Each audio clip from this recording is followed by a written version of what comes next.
Sir, ಕಳೆದ season ಅಲ್ಲಿ ಸಾಕಷ್ಟು ಜನರನ್ನ ಸ್ಟೇಜ್ ಇಂದ ವಾಪಸ್ ಕಳಿಸಿದ್ರಿ, ವಿರೋಧ ಕೂಡ ವ್ಯಕ್ತಪಡಿಸಿದ್ರು. ಸಾಕಷ್ಟು ಜನ ಸ್ಟೇಜ್ ಮೇಲೆ ಕರೆಸಿದ್ರು, ನಾವು ಅಚೀವ್ ಮಾಡಿದಂತಹ ಯಾವುದನ್ನು ಕೂಡ ಸ್ಟೇಜ್ ಮೇಲೆ ತೋರಿಸ್ಲಿಲ್ಲ, ನಾವ್ ಏನೂ ಮಾಡೇ ಇಲ್ಲ ಅನ್ನೋ ತರ ತೋರಿಸಿ ನಮ್ಮನ್ನ ಅಲ್ಲಿಂದ ವಾಪಸ್ ಕಳಿಸಿದ್ರು ಅಂತ ವಿರೋಧ ವ್ಯಕ್ತಪಡಿಸಿದ್ರು.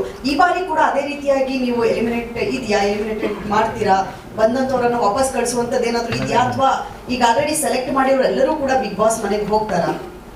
ಲಾಸ್ಟ್ ಇಯರ್ ಅಲ್ಲಿ ಹೋದವರಲ್ಲಿ ಯಾರಿಗಾದ್ರೂ ನೋವಾಗಿದ್ರೆ, ಬೇಜಾರಾಗಿದ್ರೆ ಖಂಡಿತವಾಗ್ಲೂ ಯಾವ ಚಾನಲಿನ ಉದ್ದೇಶನ ಅವ್ರನ್ನ ನೋಯಿಸ್ಬೇಕು ಮಾಡಬೇಕು ಅಂತಲ್ಲ.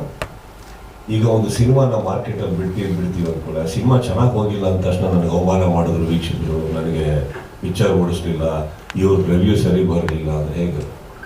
ಇಲ್ಲಿ ಇಳಿದಿದ್ದೀವಿ ಅಂತಾನೆ ಎಲ್ಲ ಅಂತೆ ಹೋಗೋದನ್ನ ನಾವು ಫೇಸ್ ಮಾಡಬೇಕಾಗುತ್ತೆ. ಬಿಗ್ ಬಾಸಿಗೆ ಬಂದಾಗ ಅದರದೇ ಆದಂಥ ಕೆಲವು ರೂಲ್ಸ್ ಇರುತ್ತೆ.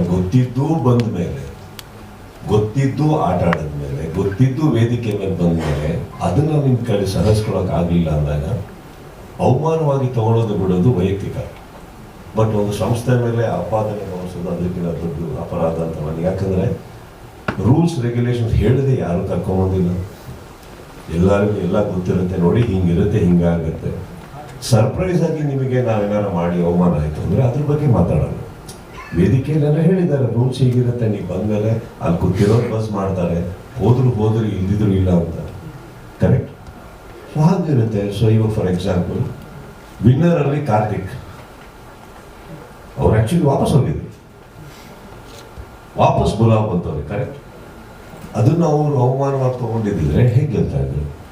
ಕೆಲವರು ಹೋರಾಡ್ತಾರೆ, ತಪ್ಪು ಅಂತ ನಾವು ಹೇಳೋಕ್ಕಾಗಲ್ಲ. ಇನ್ನೊಂದು ಹೇಳ್ತೀನಿ, ಈ ಸೀಸನಲ್ಲೂ ಹಾಗೆ ಆಗುತ್ತಾ? ಆಗ್ಬಹುದು, ಆಗ್ದಲೇನೂ ಇರ್ಬೋದು. ಫಾರ್ಮ್ಯಾಟ್ ಏನು ಅದನ್ನು ನಾನು ಫಾಲೋ ಮಾಡಬೇಕಾಗುತ್ತೆ. ಅವರೆಲ್ಲ ಕೂತ್ಕೊಂಡು ಯೋಚನೆ ಮಾಡಿ ಆ ಫಾರ್ಮ್ಯಾಟ್ ಹಾಕಿದ್ದಾರೆ, ಕಾರಣಗಳಿಂದ ಹಾಕಿರ್ತಾರೆ. ಕೆಲವೊಂದು ಲಕ್ಷಣಕ್ಕೆ ನಿಮ್ಮಗಳಿಗೆ ಮನೋರಂಜನೆ ಕೊಡೋಕ್ಕೆ ಏನು ಬೇಕು ಅದನ್ನ ಇಟ್ಕೊಂಡು ಮಾಡಿರ್ತಾರೆ. ಅದನ್ನು ಗೊತ್ತಿದ್ದು ಬರ್ಬೇಕಾದ್ರೆ ಅದನ್ನೆಲ್ಲ ಸೈನ್ ಮಾಡಿ ಪಾಲಿಸ್ತೀವಿ ಅಂತಲೇ ಬಂದಿರ್ತಾರೆ. ಆಮೇಲೆ ಕೂತ್ಕೊಂಡು ಮಾತಾಡ್ಬೇಕಾದ್ರೆ ಏನು ಮಾಡೋಕ್ಕಾಗಲ್ಲ. ಪ್ರಶಾಂತ್ ಅವರಿಗೆ